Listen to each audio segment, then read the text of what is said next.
Hello, everybody, and welcome to this marriage talk with your host, Dr. S.M. Chirisa, and And Pastor D. Chirisa, thank you so much for joining us. We are so happy and we are glad to have you all. Please share the broadcast, share with your friends, with your family, with your colleagues. This is going to help someone. This is going to change someone's marriage. So please do share, like, and comment. This year, in the past year, has been something else with the lockdown, with the COVID 19.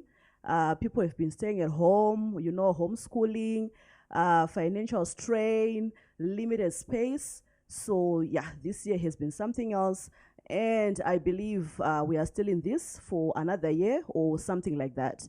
So, I'm sure what we're going to share today will be something that will be helpful. Thank you, Doc. yes, like you said, 2021 and 2020, Yeah. they are definitely difficult years. And one of the things that we always say is that sometimes in marriage there are deep-rooted issues which we rarely talk about or rarely deal with. This could be depression in your spouse, anger issues, and this can be either in the husband or in the spouse, in the wife. There's a lot of we have seen in our council a lot of people regretting, their marriage decisions. There's a lot of jealousy, pathological jealousy, some of it, which is so dangerous. A lot of substance use that we have seen and has come as a result of especially the lockdown, and the lack of money, the financial issues that have come with reduced working hours, reduced ability to work, and has really put a strain on the marriage. Just to top up on that, Doc, I was just meditating on the four kinds of love, and one thing that I saw was that the greatest love, that we should actually seek for, pray for, is the agape love. Amen. To overcome the things that you shared, because with agape love, it's perfect love. It's love regardless of the changing environment, of any circumstance. So if you've got that agape love as a couple, there are a lot of things that you overcome. There are a lot of things that you just say, it's all right, I'll forgive you because of the agape love. And this is also to the single ladies and the single men, that are looking for marriage, that are praying to find the right spouse. It's nice, to have someone with the curves and everything, but it's not enough if you just have the eros type of love. The eros type of love is the romantic love where you just see a person and you love the person as they are. Because with me, Doc can testify, when we met, I was little. Yeah, I was very small, but now I'm bigger. So the agape love, the God kind of love, it is something that would then keep us, that would then maintain us as a couple. So it will help to overcome some of the things that he has said, because this love is the love that holds a marriage together through all kinds of seasons. So the first thing that I'm going to share, or that we are talking about, that will help us, to mold our marriages and to have sweeter marriages, regardless of the situation, is having a time alone, having a time out, time alone, where you just be alone as a wife or as a husband. Just doing things that you like to do. With me, I so love to be alone. I love my me time because there are things that I love to do when I'm by myself, and there are things that I like to do when we are together. And if you look with this pandemic, especially people with small spaces, imagine living in a one room, two rooms, a small place. It's difficult, to have time alone, to have time out, because you'll be in each other's space.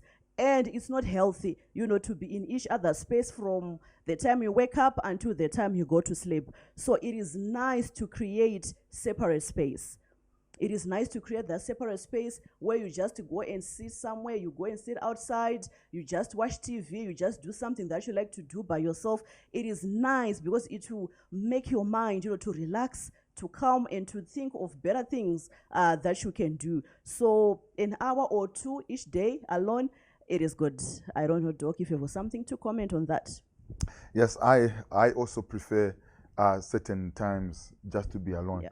I love you so much, but I love also to be on my own. And it's important for marriages to have that time out where you just spend time with yourself. Let's not be overbearing on one another and demanding to always be by your side. It will kill the marriage that you're trying to protect.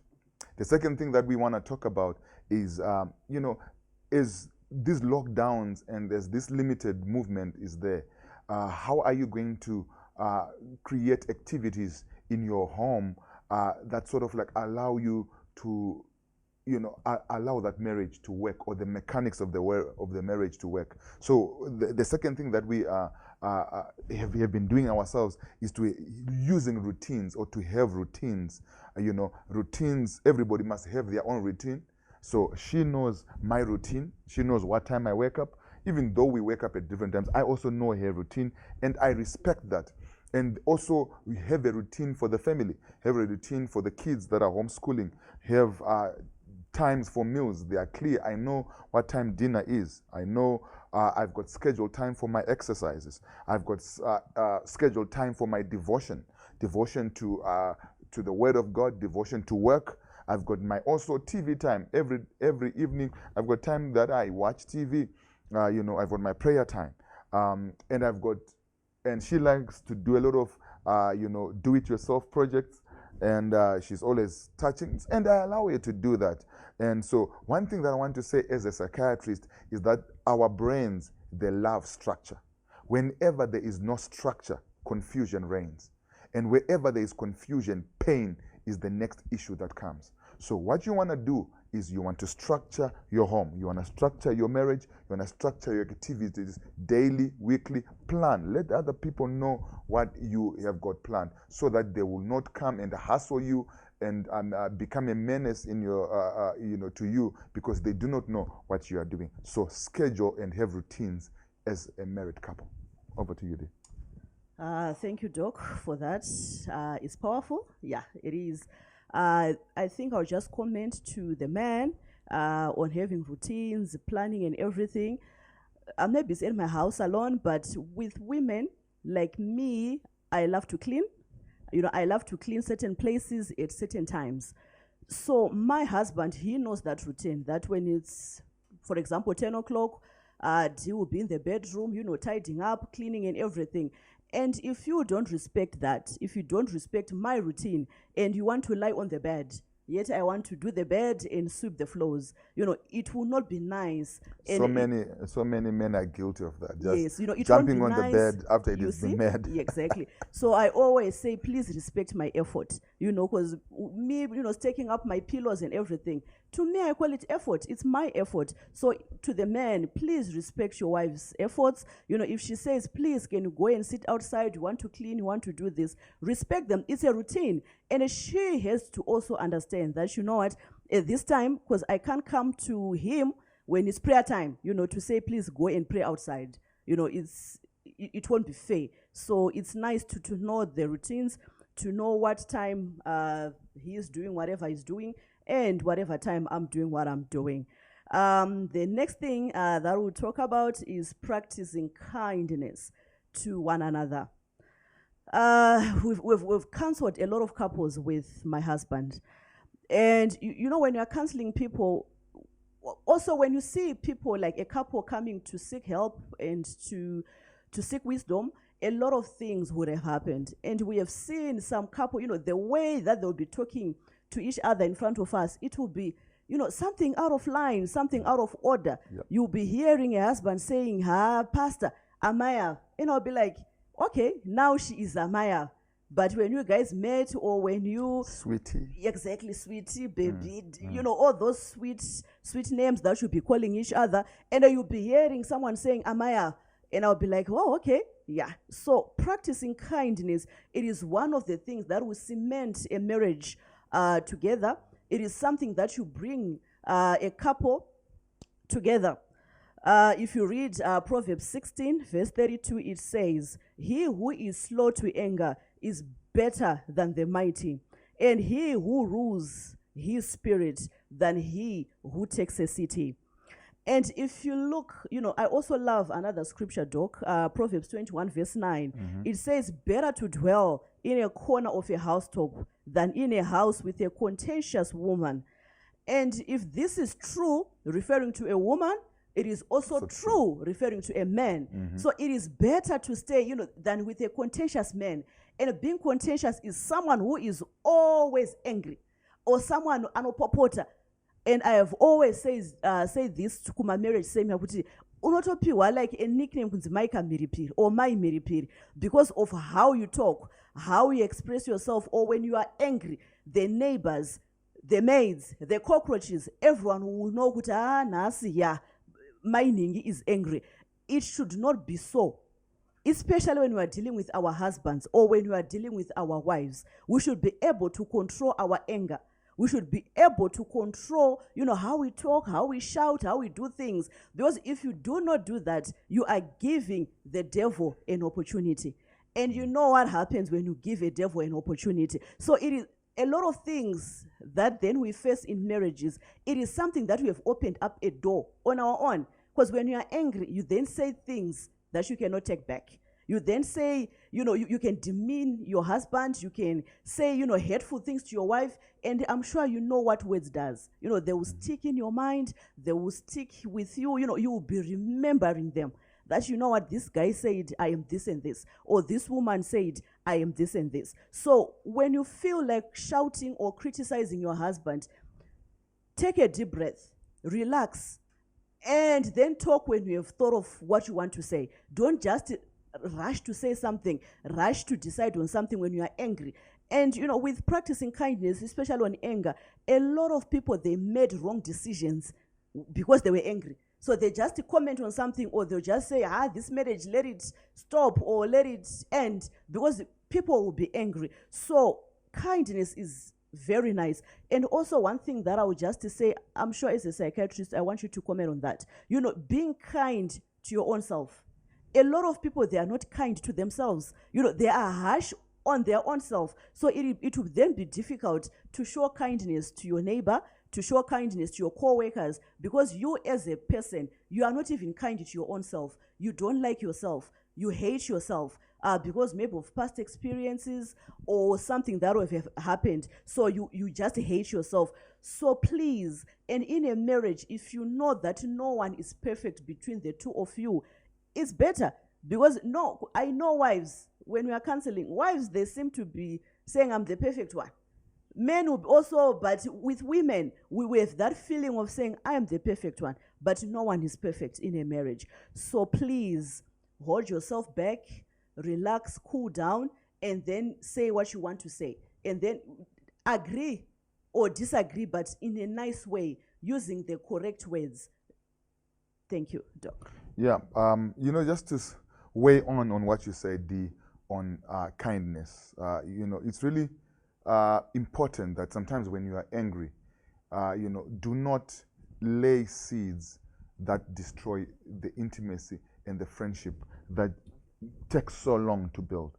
We have been together for over 16 years now, and it takes so much effort for us to be where we are. But one simple word or one day of anger and snapping can actually destroy what 16 years he has built. It's easy to destroy. It's more difficult to build. And I have also said, do not say statements that you're going to regret later. Yes, you can say, I'm sorry, but it does not take away, and you do not know how deep those words would have gone. And it's important. I also say to people, when you are, when you are in these things, do not make decisions that are permanent over an issue that is temporary.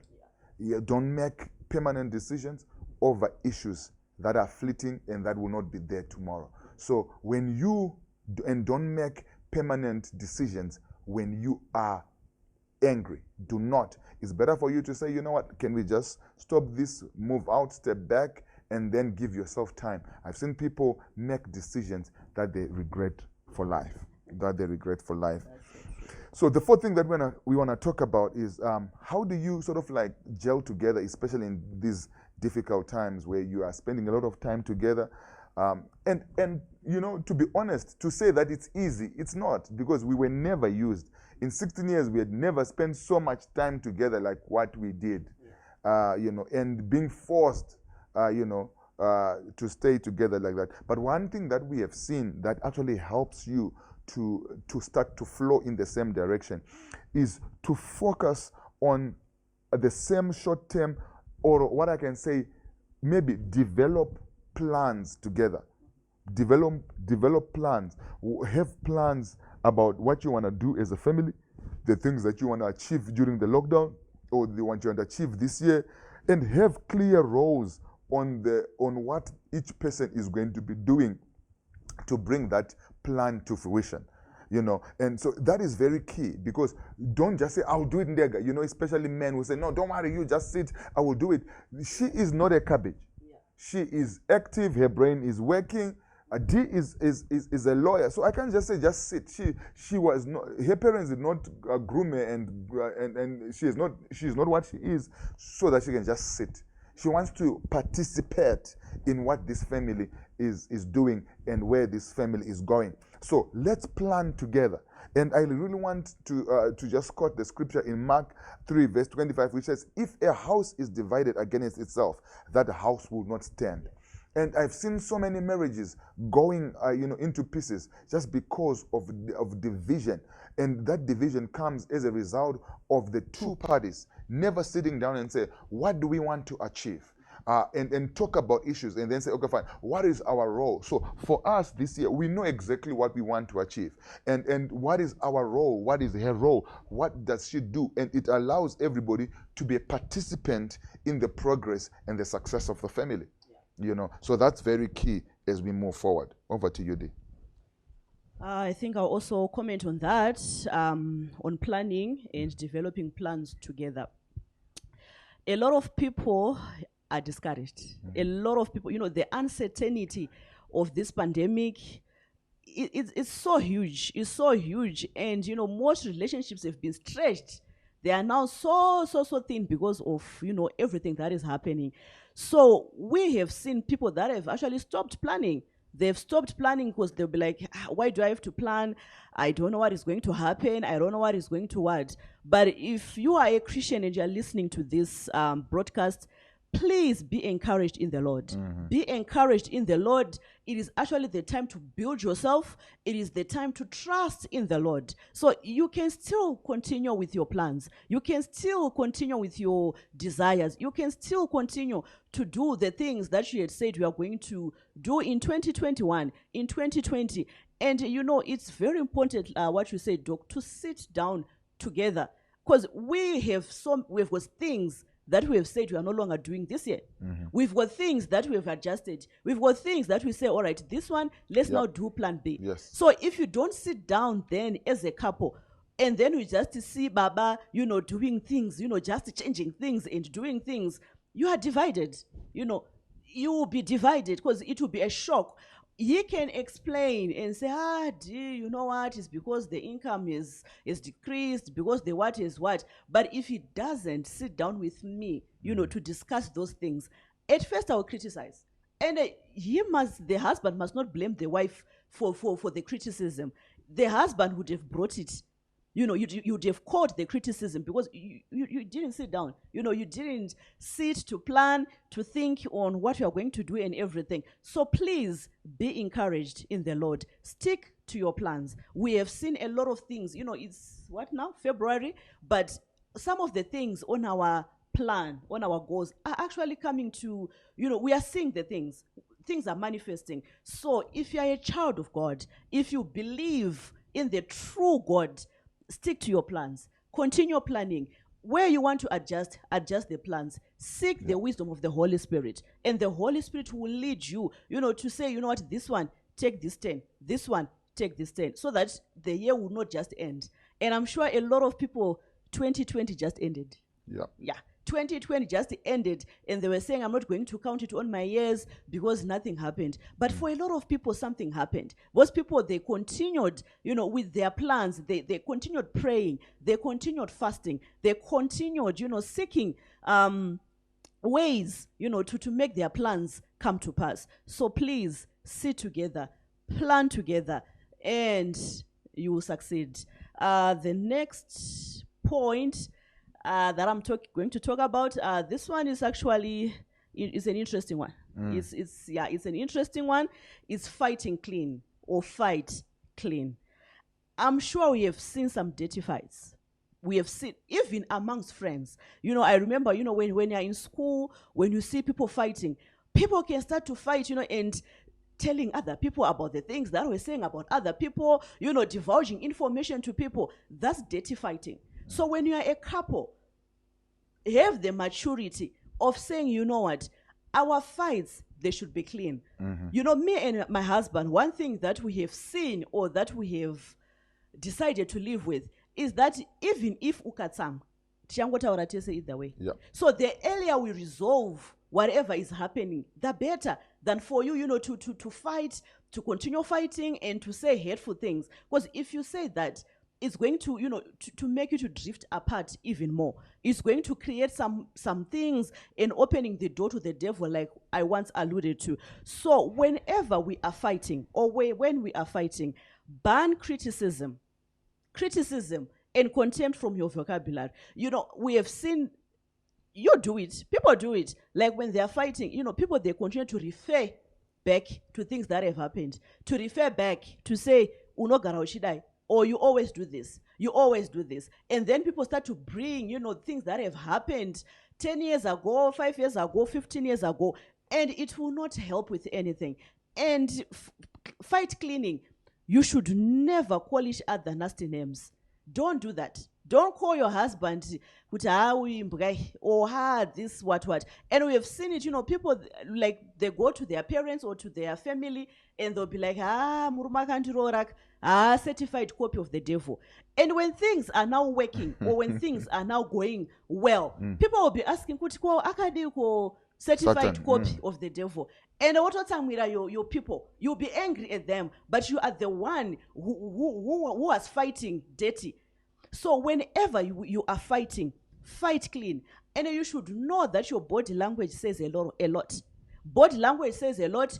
You might roll your eyes, you might frown, you might do certain things, but you'll be telling your spouse something. Your body language will be actually explaining something. It will be telling him that, you know what, I resent you, I don't like you. So whenever we are fighting, let's fight clean. And let's avoid violence and verbal diarrhea. Kutaura. There are some people who can shout. There are some men, even women, who can say hateful things. When they come here, it will be so, oh my goodness, what are these kids doing? Why are they doing this to themselves? It's because people, they don't know how to fight. So please, and also avoid unfair fighting. There's actually something called unfair fighting. Unfair fighting is when someone may be in the house, that husband or the wife has got more money, or he has a better position, or he has a better whatever in the society or anything. And unfair fighting, if you don't listen to what I'm saying, or if you don't want to do what I'm saying you should do, I'm going to do A, B, C, D to you. It's abuse, it's unfair. And that person will just say, it's okay, we are going to go kumshakwacho mangwana. Why is the wife saying that? It's because there's unfair fighting. It's unfair because if she doesn't go, she's not going to get the money to do whatever she was going to do, or there is something that will just happen to that wife. So that's one thing that we should avoid. And Ephesians 4 verse 29, it says, let no corrupting talk come out of your mouths, but only such as is good for building up as fits the occasion, that it may give grace to those who hear. This scripture is so loaded. You can actually give grace to your spouse. But you know what? My wife's speech, it is seasoned. So, or my husband's speech, it's so seasoned. So, I love the story of Abigail and David. When those who read the Bible, what had happened. So that's when Abigail had gone to David, to seek peace with David for the sake of Nabal. And you know what David said to Abigail? He said, blessed be your wisdom. Blessed be your counsel. You know, chirungu, like what I always say, is something that is so nice. So when you are fighting, your husband should say, blessed be your wisdom, or blessed be your counsel, or blessed be the point that you are trying to make to come out. So our speech, our fighting, our everything, it should be seasoned. It should give grace. You know, it should be even honorable. You know, there are some women or some men when they are fighting, murume or whoever, you know, there'll be, you know, those statements to demean, to say, usi murume pana marumbe, or you are nothing, you are this. I've seen better women, I've seen, you know, it's verbal diarrhea and it doesn't give grace. So please, especially in this era, in this pandemic, there are a lot of fights. You know, people are divorcing, funny enough. People are actually divorcing.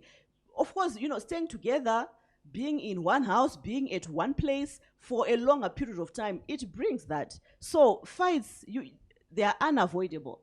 Because as long as two people are in one house for 3 months, for 1 month, for whatever, you start to see, you know, some flaws, you start to see some things which, bababa, there's just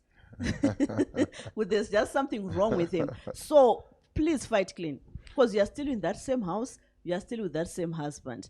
So Doc, please comment on this. I think just to say maybe one point on fighting clean, what we have also seen is what I term reverse psychology. That one knows that they are the ones that are wrong. But, you know, in the communication of as they fight, they try to make the other person or the other spouse, who is actually innocent, be the guilty one. For example, somebody might have cheated. Then he said, yes, it's because you are not doing this and doing this. And it's now you have now reversed the whole attack. Instead of you conceding and saying, I'm just saying, I'm sorry, I didn't mean to hurt you, you then want to make the other person feel guilty. That reverse psychology or that reverse attack is actually unfair fighting, and it does not build it. You might win the war that day, the fight, but you lose the war in the long run. And I just want to urge people, and I've seen especially men, they use that model to sort of like when they are caught or when they are supposed just to say I'm sorry or to admit that they've done something wrong or say something wrong, then they want to make their wives feel guilty for what they've done wrong. It's not right. Let's fight clean. Let's have boundaries. Sit down when the day you are happy, and say, look, when we fight, when we are angry, when we disagree, because there are so many times we disagree, but we don't fight dirty. Because we sit down and say, look, we're not going to call each other names. We're not going to talk about my mother or her mother or her kumusha or whatever, or all those kind of things. But we have seen people go all the way, and it doesn't really help that marriage. So please, let's fight clean. The next thing that next point I want to talk about is probably, when you are in lockdown, there's a lot of stress. And a lot of anxiety. Remember, I talked about those background things that we need to deal with. And I've seen that a lot of couples, they actually need to deal with a lot of anger issues. And some we have actually referred for anger management. And the funny thing is that some of them don't even go. They just think it as basa. But that anger that is uncontrolled, that rage that is uncontrolled, is destroying their marriage, even destroying even their places of work, because you're going to just snap and do all those things. But what I wanted to say is that when you are stressed, when you've got anxiety or depression, one of the things that happen is that you have got what is called decreased libido. So your intimate time becomes severely affected. And it's important at that time then to understand one another, that maybe my spouse at the moment, they are under pressure, and their libido or their time they require to be intimate is highly decreased. So we have seen a lot of decrease in that. It doesn't make the other person evil or demonic or anything like that, but you need just to understand that pressure decreases performance in the intimate area.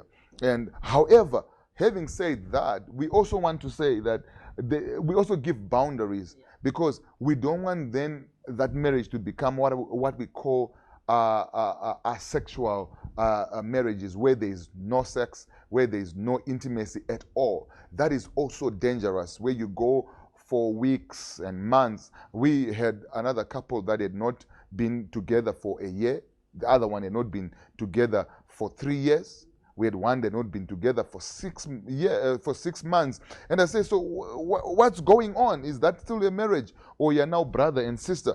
So intimacy is key to retain the closeness. Intimacy is key, for emotional linking.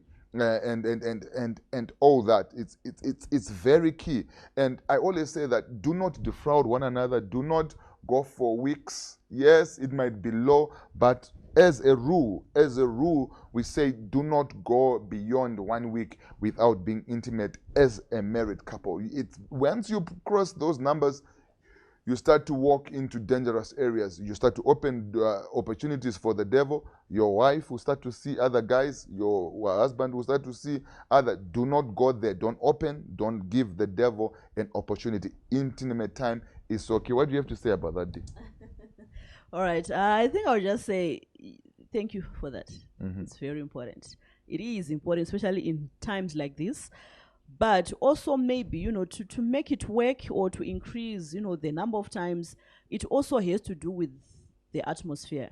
Setting up the right atmosphere in the home, setting up the right atmosphere, because like if you had listened earlier, there are a lot of pressures. There are a lot of pressures, especially on finances. Finances, I know people don't like to hear about finances, but finances are actually one of the biggest cause of stress, biggest cause of depression.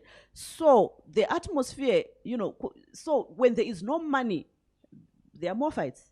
In a home, there are more fights. So then the more the number of fights that you have, obviously the less number of intimate time that you have, because it will be so difficult to kickstart or to get in, or to keep up with it, because you'll be so low, or you'll be so discouraged, or you just be tired. A lot of things are happening out there. My husband, being a psychiatrist, he has spoken to a lot of men.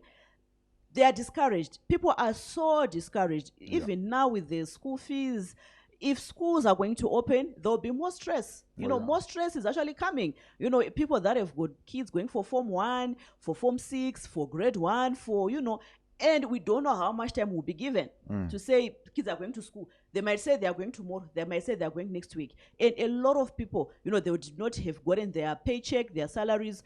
So let's just try to set the right atmosphere. Setting the right atmosphere, showing each other kindness, just showing each other love, showing each other care, just being caring, caring about your spouse's burdens. Even if things are like that, your numbers will increase. The days or whatever, they will actually increase because of the right atmosphere. So please, as a couple, as long as you're still under one roof, every marriage can be workable. As long as you're still under one roof, you can still communicate, you can still talk.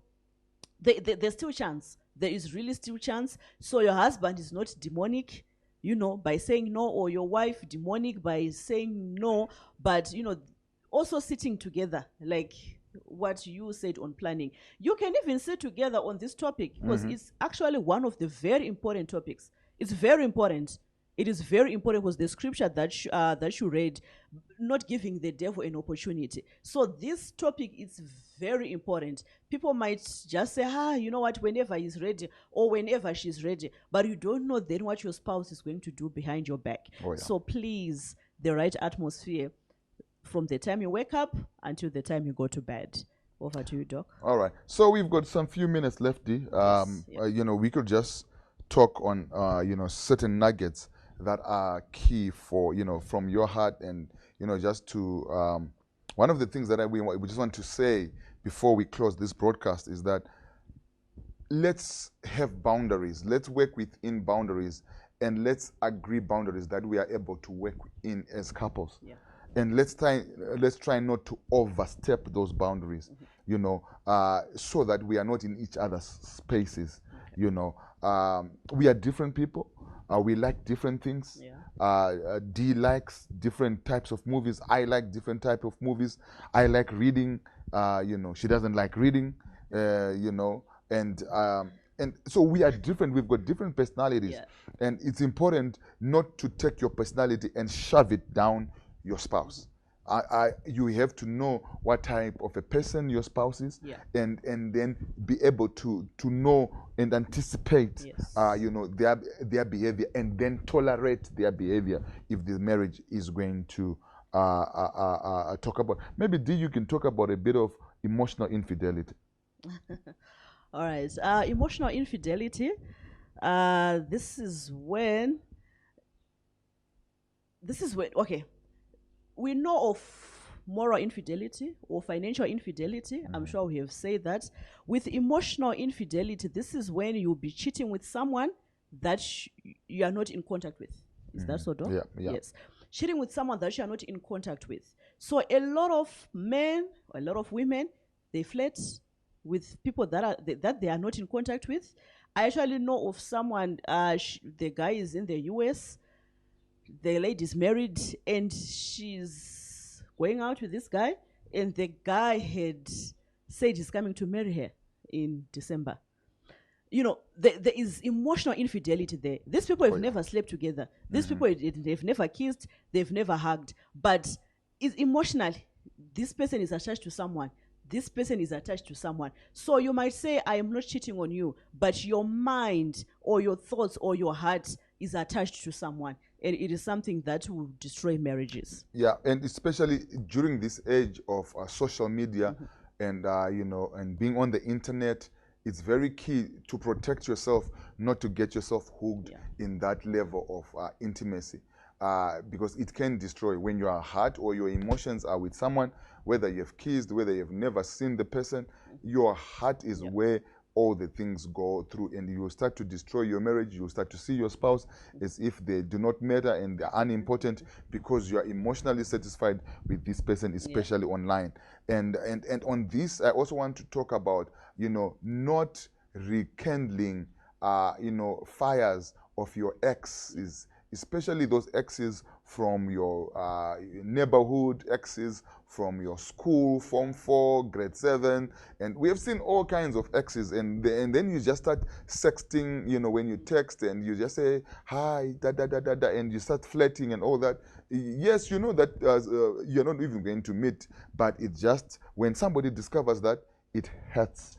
It pierces through the heart, and we really need to make sure we don't do that. Let's talk a bit about appreciation. What do you have to say about not feeling appreciated? A lot of women, always come and say, I don't feel appreciated. All right. I'm sure we all know what appreciation is. I'm sure in the olden days, when Baba had come from Kuvima, when they brought a rabbit or something, the wife would kneel, start to clap, whatever they taught him. And the man, feel like, I'm being appreciated in this home. I'm being thanked. They are noticing, my efforts. So it is something that couples, we should actually start to do. If we are not doing it, if we are doing it, let's continue to do it. If a lot of people, when things are not going well, they'll start to see the husband or the wife as something else, calling them a Maya or Baba. But at times, if you say, I don't have anything to appreciate him for, Chimbo, list something. Chimbo, you know what? I want to list 10 good things that this man does, or 10 good things that this woman does. You will see that there are things to appreciate. You will see that, at least he does the A, B, C, D. I should appreciate. I should thank him. And, we all have different ways of feeling appreciated. Some just a wedding. What I thank you. Wakabak, unogun. You are the best. What. They'll feel appreciated. Some will feel appreciated just by a gift. Which are, this year, for everything that you have been doing for me, my wife, or for everything, this is just my thanks. It is nice to be appreciated.